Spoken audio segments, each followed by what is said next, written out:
유쾌하고도 신나는 시사 토크쇼 오태훈의 시사본부. 자, 금요일 한 주간의 정치권 소식 정리하고 다음 행보를 예측해보는 시간, 정두원의 시사점 시간입니다. 정두원 전 의원을 연결하겠습니다. 안녕하십니까? 네, 안녕하세요. 예. 먼저 4.3 보궐선거부터 좀 여쭙겠습니다. 어제부터 선거운동 시작됐고 국회의원 선거는 두 곳입니다. 창원, 성산, 통영, 고성인데요. 이 두 곳의 판세는 어떻게 보세요? 당연히 자유한국당이 승산이 높죠. 근데 저는 이 두 개 보궐선거에 네. 너무 언론에서 과도한 관심을 기울이고 있다고 생각합니다. 네. 왜냐하면 전통적으로 야당 텃밭 지역이거든요. 네. 그 반대로 호남에서 지금 두 군데 보궐선거를 한다고 생각해 보세요. 네. 그게 관심 대상인가. 어. 근데 이상하게 관심을 너무 많이 기울여요. 예. 물론 지난 지방선거에서 이제 여당이 야당 텃밭임에도 불구하고 이제 승리를 했던 곳인데 네. 그렇다고 해서 이제 지금 대통령 지지율이 낮아지면서 이제 다시 옛날로 돌아간 상태거든요. 당연히 야당이 이롭죠. 근데 뭐 거기다가 이렇게 큰 의미를 부여하나 난 그렇게 좀 의구심이 들어요. 그 말씀은 한국당이 두 곳 다 가져가더라도 자연스러운 것이지 정권 심판이라고 해석하기는 어렵다. 예, 아니 뭐 정권 심판까지는 아니고 이제 정권이 처음에 이제 높은 지지를 유지했는데 예. 이제 많이 이제 떨어지면서 이제 다시 이제 거의 옛날 그 소위 말해서 촛불 시위, 네. 국정농단 이전으로 돌아가고 있거든요. 네네. 그만큼 이제 정부 여당이 지금 잘 못하고 있다는 거죠. 그러니까 이제 심판까지는 아니어도 네. 정부 여당이 이제 이렇게 정권을 운영해서는 안 되겠다는 정도 이제 경각심은 이제 가져야 되겠죠. 알겠습니다. 네. 다만 창원 성산 쪽에 지금 보면은 그 정의당도 그렇고 한국당도 그렇고 뭐 임시거처까지 마련하면서 지금 뭐 황교안 대표라든가 이정미 대표가 안에 여기서 지금 활동하고 있는 것 같은데 이쪽에다가 그 지도부들이 총 출동하면서 힘을 쏟는 이유도 있지 않을까 싶거든요. 아니 그러니까 뭐 지금 뚜렷이 할 일도 없잖아요. 근데 이제 정의당 같은 경우는 당연히 당력을 다 쏟아야죠. 네. 이런 데서 이제 당선이 됐던 지역이니까. 근데 노회찬이었기 때문에 가능했지. 네. 다른 사람이면 그렇게 쉽지가 않은 지역인 건 사실이고요. 예. 황교안 대표는 이제 언론이 너무나 과도한 관심을 기울이니까 이제 속된 말로 이제 젓가락 하나 놓고 이제 얹어놓는 식으로 쉽게 이제 여기서 지도력을 확보하겠다 이런 속셈이 있겠죠. 네. 그 말은 만약에 여기서 안 되면 좀 타격이 있을 수도 있겠다는 뜻으로 봐도 되겠네요. 안 되면 말이 안 되는 거죠. 되면 정상이고 안 되면 말이 안 되는 건데. 황교안 대표에게는. 네, 자유한국당 뭐 다 이길 것 같은데요. 아, 그래요? 예. 알겠습니다. 거기는 뭐 여기까지 하고요. 다음 쪽으로 가보겠습니다. 지금 그 여당과 한국당의 특검 전쟁이 갈수록 격화되고 있는 분위기입니다.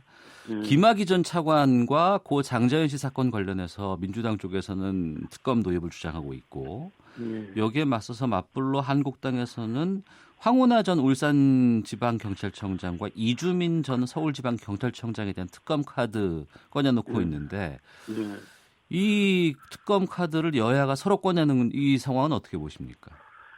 글쎄요.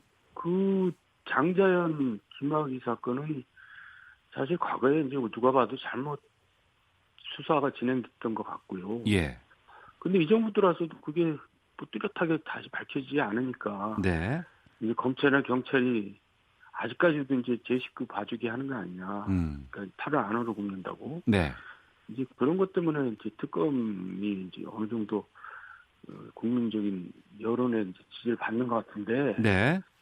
황운하 건이나 이제 또 뭐였죠? 이주민 전 서울지방경찰청장. 그것도 이제 잘못된 일인데 제가 봐도 지나치게 이제 선거를 앞두고 선거 이용한 그런 생각이 좀 들긴 하지만은 국민들이 이건 정말 잘못됐다. 뭐 그러기에는 시간이 너무 지나버렸어요. 타이밍을 놓쳤어요. 그 당시 했어야죠. 그러니까 뒤늦게 이제 맞불을 놓으니까 그 균형은 잘 안 맞는 것 같아요. 맞불의 균형은 맞지 않는다. 앞에 거는 좀 국민 여론이 형성이 되는데 뒤에 거는 이건 또 뭐 뜬금없는 거 아닌가 그런 생각이 좀 드네요. 김학의 전 차관 의혹이라든가 장자연 씨 사건 같은 경우에는 특검 실제로 실행될 가능성은 어느 정도 있다고 보세요? 아니 이게 사실은 특검이라는 거는 검찰이나 경찰한테 망신을 주는 거랑 마찬가지예요. 예. 한테 못 맡기겠으니 특별검사를 하겠다. 그러니까 네. 검찰이나 경찰은 이제 창피한 줄 알아야죠. 네. 근데 실제로 잘 안 되니까 이제 특검을 하자는 건 특검이야말로 이럴 때 필요한 거죠. 왜냐하면 당사자들이 이제 해당자이기 때문에. 예. 그러니까 검찰이나 경찰에서 이 수사를 잘못해둔 당사자들이 또 있잖아요. 그 수사관들, 검사들, 예, 경찰관들. 그들도 이제 책임을 물어야죠. 그러려면 특검이 이제 나서서 하는 게 맞는 것 같은데요. 예. 한국당에서 여기에 대해서는 특검에 동의를 해줘야 된다. 지금 여론은 당연히 특검 해야 된다는 분위기인 것 같은데요. 그래서 저는 네. 진영 논리를 떠나서 얘기를 하는데 항상 예. 한국당이 이제 이 부분에 대해서는 좀 실기를 했어요. 기자님이. 네, 그때는 뭐 하다가 이제 와서 특검하자 그러니까 잘 기억도 안 나잖아. 이주민 누구더라? 뭐 이렇게 생각되잖아요. 예. 황운하는 또 뭐 대전경찰청인데 뭐가 어쨌다는 거지. 이제 국민들이 좀 의아하게 생각하는 측면이 있죠. 예. 한국당 쪽에서는 그 문재인 대통령의 이 그 수사 지시 있지 않습니까? 예. 여기에 대해서 좀 개입을 했다. 뭐 이런 식으로 지금 얘기를 하고 있는데 그건 어떻게 판단하십니까? 하여간 문재인 정부에서도 좀 부끄러운 일이죠. 검찰 경찰이 아직도 제대로 못하고 있으니까. 그러니까 대통령이 나선 거 아니에요. 그러니까 대통령이 지휘력이 제대로 작동을 안 한다고 볼 수도 있는 거예요. 검경 쪽에서. 대통령이 나설 정도냐. 예. 이렇게 생각할 수도 있고.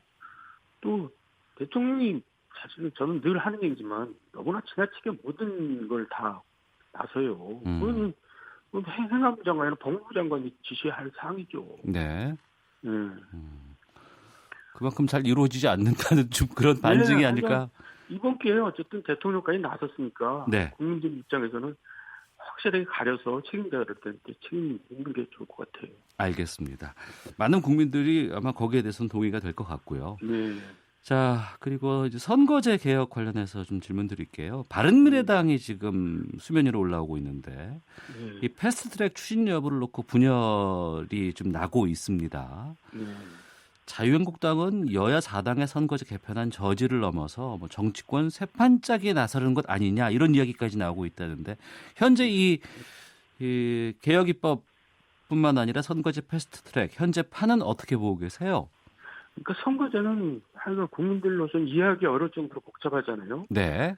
쉽게 생각하면 이제 왜 각 당의 입장이 다 바뀌고 다르느냐 하는 거는 이해관계가 다 얽혀있기 때문에 그렇죠. 그러니까 크게 얘기하면은 이제 민주당은 조금 손해보고 자유한국당은 많이 손해보고 네. 정의당은 엄청 이익보고 바른미래당하고 민주평화당은 잘 모르겠다죠. 근데 바른미래당에서 이제 소위 말해서 자유한국당으로 이제 가고 싶은 사람들이 있어요. 예. 근데 그 사람들 입장에서는 이게 안 되는 게 더 좋을 수도 있죠. 어차피 자유한국당으로 갈 거면은. 예. 그러니까 이제 울고 싶은데 뺨 때린다고 이번 기회에 이제 돌아간 명분을 찾고 있는다고 볼 수도 있죠. 어쨌든 선거법 개혁은 안 되는 겁니다. 안 되는 거 갖고 씨름하고 있는 거예요. 예. 지난주에도 내년 그 4월 총선은 아마 지금의 그 선거제로 치러질 것 같다라고 전망해 주셨거든요. 예. 지금 상황으로 보면은 현재까지는 그 정두환 의원의 그 전망이 좀 이렇게 보이는데 그렇다고 한다 그러면은 이 바른정당 출신 의원들이 자유한국당으로 갈 수 있는 명분이 그 이후에 생길 수도 있다고 보십니까? 명분은 어떻게든지 찾겠죠. 왜냐하면 지금 바른미래당 이름으로 선거를 치를 수가 없거든요. 아, 선거를? 예. 뭐 당연히 낙선이죠. 당연히 낙선의 길로 가는 그런 정치가 어디 있겠어요. 그러니까 살 길 찾아서 가는 거죠. 네. 하지만 민의를 대변하기 위해서는 이제 그런 그 정략적인 거 떠나서 선거제는 바꿔야 된다라는 의견들도 꽤 있거든요. 아니, 저는 당연히 선거제가 바뀌어야지 우리나라 정치가 한 단계 선진화된다 생각은 저는 동의하죠. 그리고 필요한 제도인데 그게 이제 이해관계가 각 당의 이해관계가 애매할 때 합의가 되는 거지. 손실이 분명하면 합의가 안 돼요. 예. 누가 항상 자유한국당이 손해를 엄청 보는데 하겠어요. 국가를 위해서 해라 그런다고 하겠어요. 내가 떨어지는데. 그야말로 정치인이네요. 자. 네. 아니 현실이 그렇죠. 알겠습니다. 자, 국회 대정부 질문 오늘이 마지막 날입니다. 네. 어떻게 보셨어요 그동안? 대정부 질문은 사실 뭐 국민들은 좀 관심이 없어요. 왜 관심이 없냐면 예. 언론에서 대정부 질문은 별로 보도를 잘 안 하더라고요.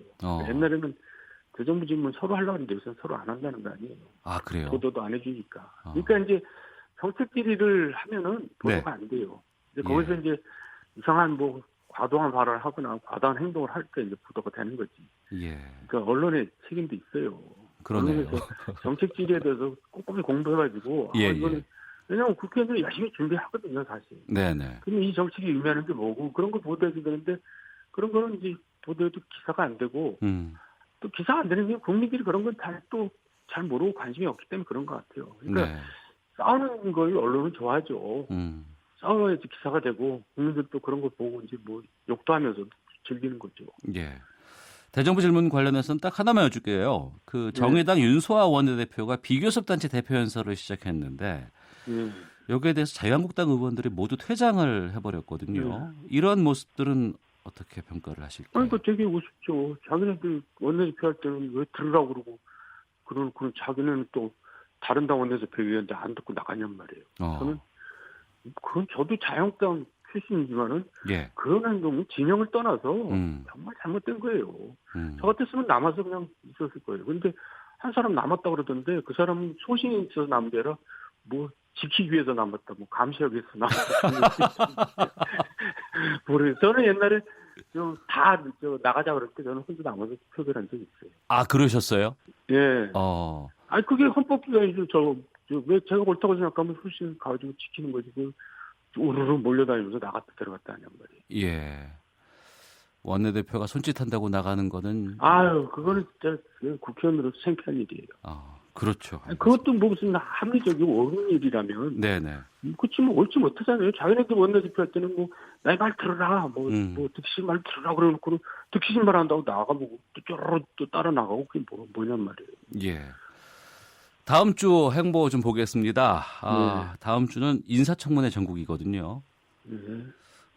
뭐 연일 보도에서는 지금 여러 가지 검증 보도들이 나오고 있는 거고. 지금 논란되고 있는 뭐 김현철 통일부 장관 후보자라든가 최정호 국토부 장관 후보자 여기에 대해서 계속 검증 보도들 나오고 있는데 현재까지 나온 보도들 보면은 통과할 만하다고 보세요? 아니면 결격 사유가 좀 있는 후보가 보이세요?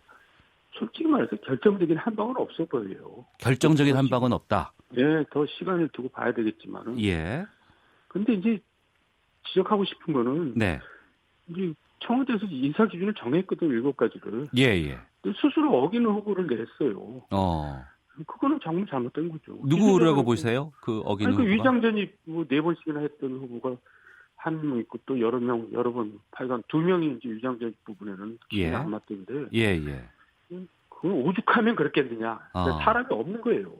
오죽하면. 이 기준에 맞추려면은. 그러니까 당사자들이 이제 고사를 하든가 또 자체 검증하면 다 걸리니까 할 사람이 없으니까 이 정도는 그냥 밀고 나가야겠다 이렇게 싶어서 이제 추천을 했겠지만은 하여간 자기네가 내세운 기준에 안 맞는 거는 그거는 저는 잘못됐다고 생각해요. 그럼 이 부분 좀 질문 드릴게요.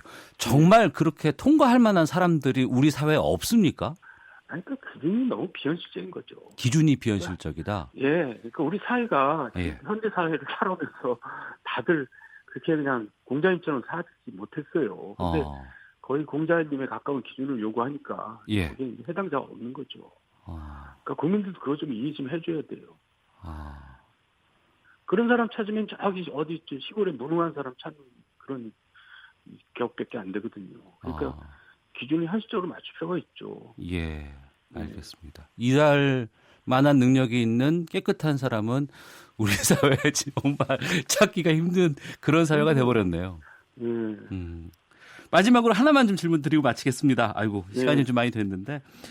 반기문 전 유엔 사무총장을 만나서 문재인 대통령이 미세먼지 대책을 논의를 했고 반 전 총장은 제안을 수락을 했습니다. 이 부분은 어떻게 평가를 하세요?